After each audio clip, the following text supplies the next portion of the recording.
ഇന്ന് പഠിക്കാൻ പോകുന്നത് +2 ഫിസിക്സ് 3rd ചാപ്റ്റർ ആണ്.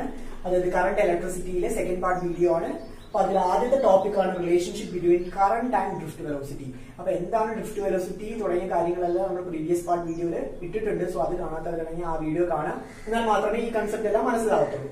സോ നമുക്ക് ഇവിടെ എന്താണെന്ന് വെച്ചാൽ ഡയഗ്രാമാറ്റിക്കലി എന്താണ് അവർ പറയുന്നത് വെച്ചാൽ സെയിം കാര്യം. അതായത് ഒരു പൊട്ടൻഷ്യൽ നമ്മളിവിടെ അപ്ലൈ ചെയ്യുന്നത്, അതായത് ഒരു ബാറ്ററി നമ്മൾ കണക്ട് ചെയ്തിട്ടുണ്ട്. ഇതൊരു മെറ്റാലിക് കണ്ടക്ടർ ആണ്. മെറ്റാലിക് കണ്ടക്ടറിനകത്തുള്ള ഇലക്ട്രോൺസ് ആണ് റെപ്രസെന്റ് ചെയ്തിരിക്കുന്നത്. ഇത് അപ്ലൈഡ് ഇലക്ട്രിക്കൽ ഫീൽഡിന്റെ ഡയറക്ഷൻ ആണ്. അപ്ലൈഡ് ഇലക്ട്രിക്കൽ ഫീൽഡ് ഈ പറയുന്ന പോസിറ്റീവ് നെഗറ്റീവ് ആയിരിക്കും അപ്ലൈഡ് ഇലക്ട്രിക്കൽ ഫീൽഡ്. പക്ഷെ നമുക്ക് അറിയേണ്ട ഒരു കാര്യം, എപ്പോഴും ഡയറക്ഷൻ ഓഫ് ഇലക്ട്രോൺസ് എന്ന് പറയുന്നത് അപ്ലൈഡ് ഇലക്ട്രിക്കൽ ഫീൽഡിന്റെ ഓപ്പോസിറ്റ് ഡയറക്ഷനിലായിരിക്കും.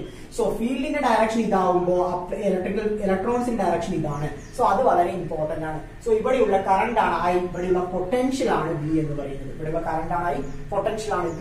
ഈ മെറ്റാലിക് കണ്ടക്ടറിന്റെ ലെങ്ത് ആണ് L എന്ന് പറയുന്നത്. സോ ഇനി നമുക്ക് ഡെറിവേഷനിലോട്ട് കടക്കാം. സോ നമുക്ക് അറിയാം current equal to rate of flow of charge. Current equal to rate of flow of charge. I equal to Q by T. Q എന്ന് പറഞ്ഞാൽ ചാർജ്, T എന്ന് പറഞ്ഞാൽ ടൈം ആണ്. ഇവിടെ ചാർജ്, ഇവിടെ ഏത് ചാർജ് ആണ് ഇവിടെ ഫ്ലോ ചെയ്യുന്നത്? ഇവിടെയുള്ള ചാർജ് എന്ന് പറഞ്ഞാൽ ഇലക്ട്രോൺസ് ആണ്. സോ നമുക്ക് ആദ്യം അറിയണം number of free electrons.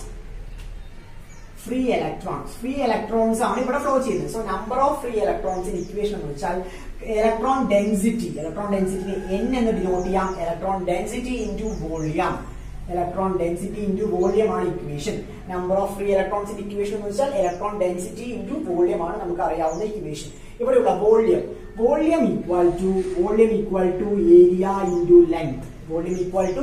Into length. ഈ മെറ്റാലിക് കണ്ടക്ടറിന്റെ വോളിയം എന്ന് പറയുന്നത് ഏരിയന്റെയും ലെങ്തിന്റെയും പ്രോഡക്റ്റ് ആണ്. സോ നമുക്ക് വോളിയത്തിന് സബ്സ്റ്റിറ്റ്യൂട്ട് ചെയ്യാം. സോ N ഇൻറ്റു AL എന്ന് വരും. N ഇൻറ്റു AL ആണ് നമ്മുടെ ഇവിടെയുള്ള നമ്പർ ഓഫ് ഫ്രീ ഇലക്ട്രോൺസ്. പക്ഷെ നമുക്കിവിടെ ആവശ്യം നമ്പർ ആണോ? അല്ല, നമുക്കിവിടെ ആവശ്യം ചാർജ് ആണ്. Q എന്ന് പറയുന്നത് ചാർജ് ഓഫ് ദ ഇലക്ട്രോൺ ആണ്. So charge of the electron നമുക്ക് എങ്ങനെയാണ് അറിയാം? ഒരു ഇലക്ട്രോണിന്റെ ചാർജ് എന്ന് പറയുന്നത് E ആണ്. ഒരു ഇലക്ട്രോണിനെ നമ്മൾ എങ്ങനെ represent E? Charge of the electron നമുക്കറിയാം 1.6 × 10⁻−19 ആണെന്ന് നമുക്കറിയാം. സോ അതിന് നമ്മൾ റെപ്രസെന്റ് ചെയ്യുന്ന E എന്ന രീതിയിലാണ് റെപ്രസെന്റ് ചെയ്യുക. അപ്പൊ ഇത്രയും നമ്പർ ഓഫ് ഇലക്ട്രോണിന്റെ ചാർജ് എത്രയായിരിക്കും? അപ്പൊ charge of the electron equal to N, sorry ആദ്യം നമുക്ക് E എന്നിടാം. E ഇൻറ്റു NaL ആണ്. Charge of the electron equal to ENaL എന്ന് വരും. E ആണ് ഒരു ഇലക്ട്രോണിന്റെ ചാർജ്. സോ അത് വെച്ചിട്ട് ഹോൾ നമ്പറിനെ മൾട്ടിപ്ലൈ ചെയ്താൽ നമുക്ക് ഓവറോൾ ഇലക്ട്രോണിന്റെ ചാർജ് കിട്ടും. ക്ലിയർ? ദെൻ നമുക്ക് ഇതെടുത്തിട്ട് ഈ ഇക്വേഷനിൽ സബ്സ്റ്റിറ്റ്യൂട്ട് ചെയ്യാം.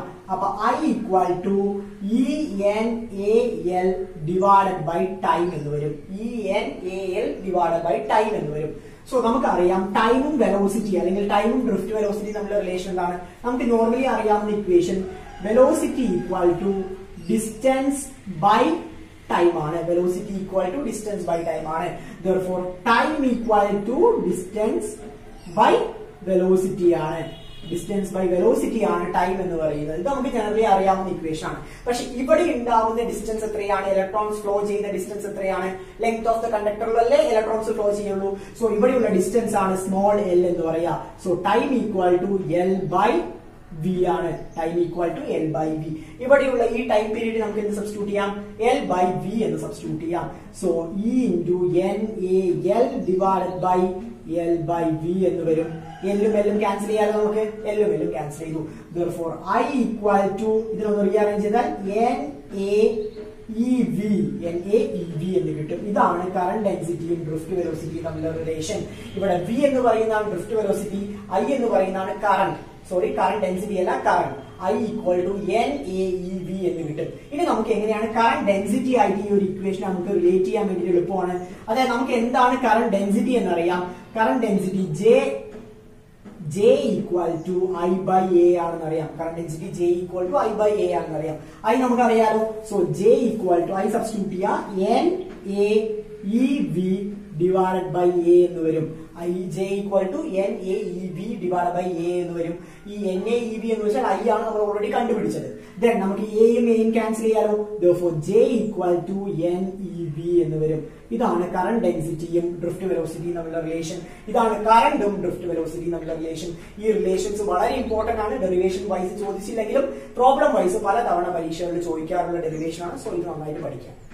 അടുത്ത നമ്മൾ നോക്കാൻ പോകുന്നത് ഏറ്റവും ഇമ്പോർട്ടന്റ്, ഈ ചാപ്റ്ററിൽ നമുക്ക് കമ്പൽസറി ആയിട്ട് വരും എന്ന് ഉറപ്പ് പറയാൻ പറ്റുന്ന ഒരു ചോദ്യമാണ്. ഒരു 2 മാർക്ക് ക്വസ്റ്റ്യൻ ആണ്. Colour code of resistors. റെസിസ്റ്റേഴ്സിന്റെ കളർ കോഡിനെ ബേസ് ചെയ്തിട്ടുള്ള ഒരു ക്വസ്റ്റ്യൻ ആണ്. സോ ആ ഒരു ക്വസ്റ്റ്യൻ പഠിക്കുന്നതിന് മുമ്പ് നമുക്ക് ഈ കളർ കോഡിന്റെ ഈ പാറ്റേൺ വളരെ വളരെ ഇമ്പോർട്ടന്റ് ആണ്. ഓരോ കളറിനും ഏത് ന്യൂമറൽസ് ആണ് ഡിനോട്ട് ചെയ്തിരിക്കുന്നത് വളരെ ഇമ്പോർട്ടന്റ് ആണ്. സോ ഇതറിയാം, black, brown, red, orange, yellow, green, violet, grey, white എന്ന് തുടങ്ങി 8 കളേഴ്സ് ഉണ്ട്. സോ നമ്മൾ അതിനെ ന്യൂമറൽസ് വെച്ച് ഡിനോട്ട് ചെയ്യുമ്പോൾ 0 മുതൽ ഡിനോട്ട് ചെയ്യുന്നുണ്ട്. സോ ഇത് പഠിക്കാൻ വളരെ എളുപ്പമാണ്. ഇതിനൊരു കോഡ് ഉണ്ട്, BB Roy great Britain very good wife. ഇതാണ് അതിന്റെ code, BB Roy great Britain very good wife. ഈ ഒരു കളർ കോഡ് പഠിച്ചാൽ നമുക്ക് ഈ ഓർഡർ വൃത്തിയായിട്ട് അറിയാം, ഓർഡറിനെ ബേസ് ചെയ്തുള്ള ന്യൂമറൽസ് ഇടാം. ഓക്കെ, ഇത് വളരെ ഇമ്പോർട്ടന്റ് ആണ്. അതുപോലെ തന്നെ പിന്നെയും ഒരു 3 കളർ കോഡ് ഉണ്ട്. ആ 3 കളർ കോഡാണ് ഇതെല്ലാം. ഗോൾഡ് വന്നു വെച്ചാൽ +or -5% ടോളറൻസ് ആണ്. സിൽവർ വന്നു വെച്ചാൽ +or-10% ആയിരിക്കും ടോളറൻസ്. കളർ ഒന്നും കാണിച്ചിട്ടില്ലെങ്കിൽ +or-20% ആണ് ടോളറൻസ്. ഈ ഒരു പാറ്റേൺ അറിഞ്ഞാൽ നമുക്ക് ഈ ടൈപ്പുള്ള എല്ലാ ക്വസ്റ്റ്യൻസും നമുക്ക് ആൻസർ ചെയ്യാൻ വേണ്ടി പറ്റും. ഒരു ഉദാഹരണം, ഒരു ചോദ്യത്തിന്റെ ഉദാഹരണം കാണിച്ചു തരാം. അതായത് ഇതാണ് നമുക്ക് അറിയാവുന്ന ഒരു റെസിസ്റ്റർ. റെസിസ്റ്ററിന്റെ ഡയഗ്രാം ഏകദേശം ഇങ്ങനെയാണ് വരിക. ആദ്യം 3 കളേഴ്സ് വരും. ഒരു ഉദാഹരണം ഞാൻ എടുക്കുകയാണ്, yellow, green, red. Yellow, green, red ആണ് ആദ്യത്തെ 3 കളേഴ്സ്. ഈ എൻഡിലുള്ള കളർ ഞാൻ വേണേൽ ഗോൾഡ് എടുക്കുക, ഗോൾഡ്. ക്ലിയർ? അപ്പൊ ആദ്യത്തെ 3 സ്ട്രിപ്പിന്റെ കളേഴ്സ് യെല്ലോ, ഗ്രീൻ, റെഡ് ആണ്. ലാസ്റ്റ് സ്ട്രിപ്പിന്റെ കളർ ഗോൾഡ് ആണ്. സോ അങ്ങനെ എടുക്കുമ്പോൾ ഇതിന്റെ ഓവറോൾ റെസിസ്റ്റൻസ് എത്രയാണ് നമുക്ക് എങ്ങനെ എളുപ്പം കണ്ടുപിടിക്കാന്ന് വെച്ചാൽ, ഫസ്റ്റ് യെല്ലോന്റെ ന്യൂമറൽ എത്രയാണ്? 4. യെല്ലോന്റെ ന്യൂമറൽ 4 ആണ്. 4. സെക്കൻഡ് വൺ ഗ്രീന്റെ ന്യൂമറൽ 5 ആണ്.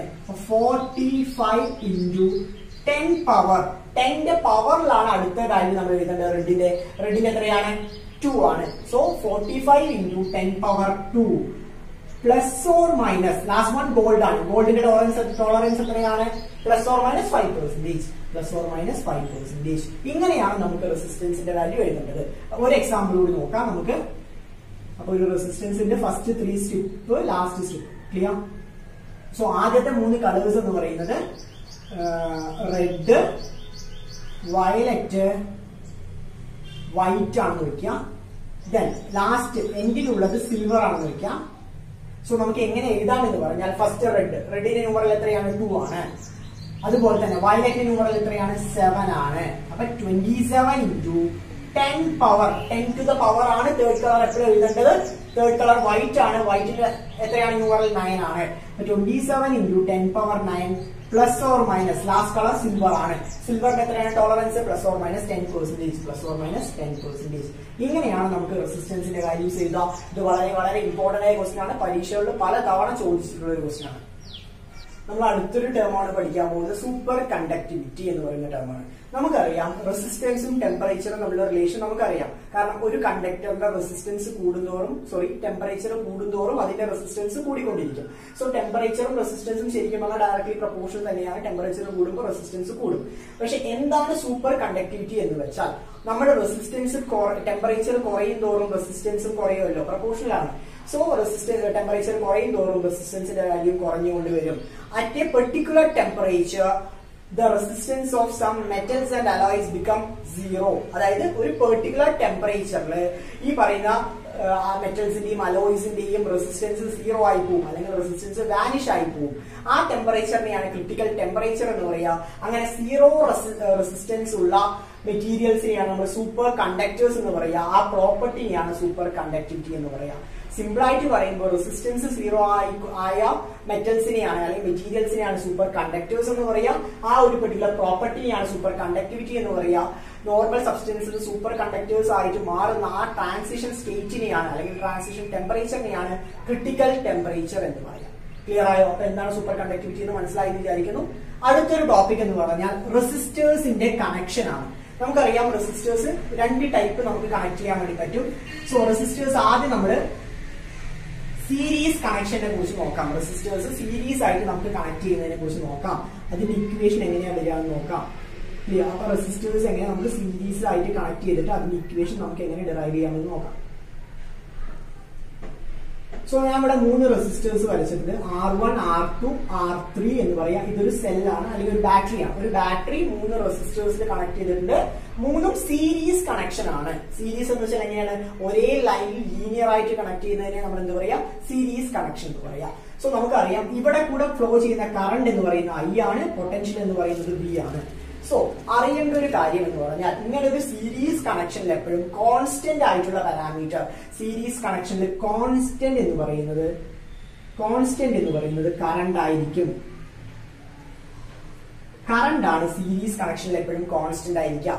പൊട്ടൻഷ്യൽ ആണ് ഓരോന്നിലും വേരി ചെയ്യുക. സോ R1ന്റെ പൊട്ടൻഷ്യൽ V1 ആണ്, R2ന്റെ പൊട്ടൻഷ്യൽ V2 ആണ്, R3യുടെ V3 ആണ്. കറണ്ട് എല്ലാത്തിലും സെയിം ആയിരിക്കും. ക്ലിയർ ആവുന്നതാ?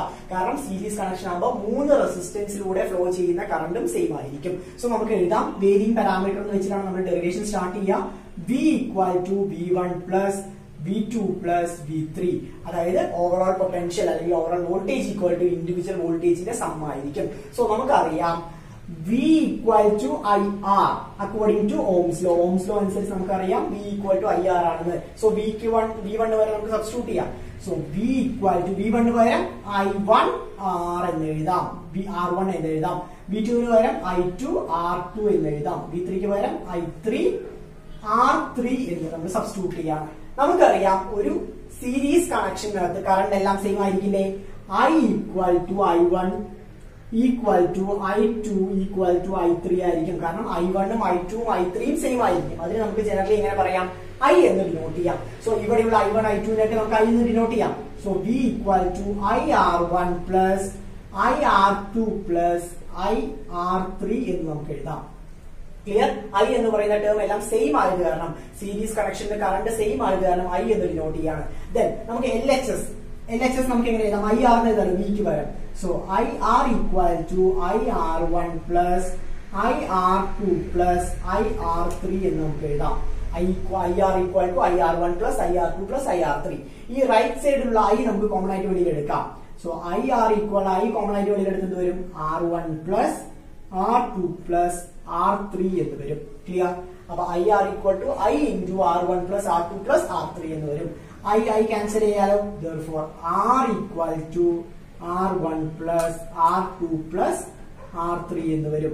ഇതാണ് സീരീസ് കണക്ഷനുള്ള ഓവറോൾ റെസിസ്റ്റൻസിന്റെ വാല്യൂ. സീരീസ് കണക്ഷനുള്ള ഓവറോൾ റെസിസ്റ്റൻസിന്റെ value R = R1 + R2 + R3 എന്ന് വരും.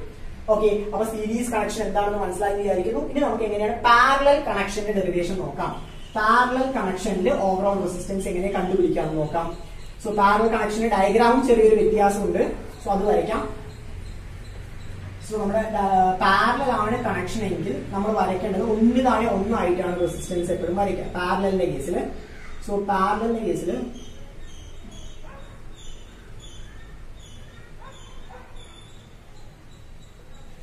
നമ്മൾ ഇങ്ങനെ കണക്ട് ചെയ്ത് നോക്കാം, അല്ലെങ്കിൽ ഇങ്ങനെ എല്ലാം കൂടി ഒരുമിച്ച് കണക്ട് ചെയ്തു എന്ന് വയ്ക്കാം.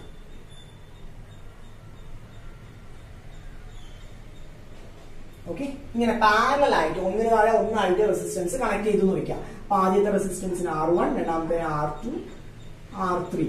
ഇതിന്റെ പൊട്ടൻഷ്യൽ V എന്ന് പറയാം, കറണ്ട് I എന്ന് പറയാം. ക്ലിയർ? അപ്പൊ 3 റെസിസ്റ്റൻസ് പാരലൽ ആയിട്ട് നമ്മൾ കണക്ട് ചെയ്യാണ്, അതിനുള്ള ഒരു ബാറ്ററി കണക്ട് ചെയ്ത് വെച്ചിട്ടുണ്ട്. സോ നമുക്ക് അറിയേണ്ട ഒരു കാര്യം, നമ്മുടെ സീരീസിന്റെ കേസിൽ കോൺസ്റ്റന്റ് പാരാമീറ്റർ എന്ന് പറയുന്നത് കറണ്ട് ആയിരുന്നു. ഇവിടെ നേരെ തിരിച്ചാണ്. ഇവിടെ കോൺസ്റ്റന്റ് എന്ന് പറയുന്നത് വോൾട്ടേജ് ആണ്. സീരീസ് കണക്ഷനിൽ വോൾട്ടേജ്, പാരലൽ കണക്ഷനിൽ വോൾട്ടേജ് ആണ് കോൺസ്റ്റന്റ് പാരാമീറ്റർ എന്ന് പറയുന്നത്. വേരിയിങ് പാരാമീറ്റർ ആണ് ഇവിടെ കറണ്ട്. സോ നമുക്ക് ഡെറിവേഷൻ എപ്പോഴും എഴുതുന്ന തുടങ്ങാം, വേരിയിങ് പാരാമീറ്റർ ആയ കറണ്ട് എന്നാണ് തുടങ്ങുക. So I = I1 + I2 + I3. ഇതിൽ I1 എന്ന് പറയുന്നത് R1ലൂടെ ഫ്ലോ ചെയ്യുന്ന കറണ്ട് ആണ്. R1ലൂടെ ഫ്ലോ ചെയ്യുന്ന കറണ്ട് I1, R2ലൂടെ I2, R3ലൂടെ ഫ്ലോ ചെയ്യുന്നത് I3. So I = I1 + I2 + I3 എന്ന് എഴുതാം. According to Ohm's law I = എന്താണ്, V/R അല്ലേ. According to Ohm's law I = V/R ആണ്. സോ നമുക്ക് I1 സബ്സ്റ്റിറ്റ്യൂട്ട് ചെയ്യാം. therefore V/R = V1/R1 + V2/R2 + V3/R3 എന്ന് എഴുതാം. ക്ലിയർ ആവുന്നുണ്ട്? ജസ്റ്റ് V1, V2, അതിന് substitute I1, I2, I3 V1/R1, V2/R2, V3/R3 എന്ന് നമുക്ക് സബ്സ്റ്റിറ്റ്യൂട്ട് ചെയ്യാം. അടുത്ത് നമുക്കറിയാം ഇവിടെയുള്ള voltage V = V1 = V2 = V3 ആണ് നമുക്കറിയാം. അതായത് വോൾട്ടേജ് മൂന്ന് റെസിസ്റ്റേഴ്സിലും സെയിം ആണ്, കാരണം ഇവിടെ കണക്ഷൻ പാരലൽ കണക്ഷൻ ആണ്. സോ V1 V2 V3 ഒക്കെ നമുക്ക് കോമൺ ആയിട്ട് എന്ത് എഴുതാം? V എന്ന് എഴുതാം. So V/R equal to V/R1 plus V/R2 plus V/R3 എന്ന് നമുക്ക് എഴുതാൻ വേണ്ടി പറ്റും. ഇതിൽ V എന്ന് പറയുന്ന ടേം കോമൺ ആയിട്ട് വെളിയിൽ എടുക്കാലോ. So V/R equal to V into 1/R1 plus 1/R2 plus 1/R3 എന്ന് എഴുതാം. V ക്യാൻസൽ ചെയ്യാലോ, രണ്ട് സൈഡിലുള്ള V ക്യാൻസൽ ചെയ്യും. സോ നമുക്ക് ഫൈനൽ ആൻസർ വരുന്നത് 1/R equal to 1/R1 plus 1/R2 plus 1/R3 എന്ന് വരും. ഇതാണ് നമ്മുടെ ഫൈനൽ ഇക്വേഷൻ എന്ന് പറയുന്നത്. ഇതാണ് പാരലൽ കണക്ഷനിലുള്ള ഫൈനൽ ഇക്വേഷൻ എന്ന് പറയുന്നത്. ഈ ഇക്വേഷൻ വളരെ ഇമ്പോർട്ടന്റ് ആണ്. ഇത് ബേസ് ചെയ്ത പ്രോബ്ലംസ് പരീക്ഷകളിൽ പല തവണയായിട്ട് ചോദിക്കാറുണ്ട്.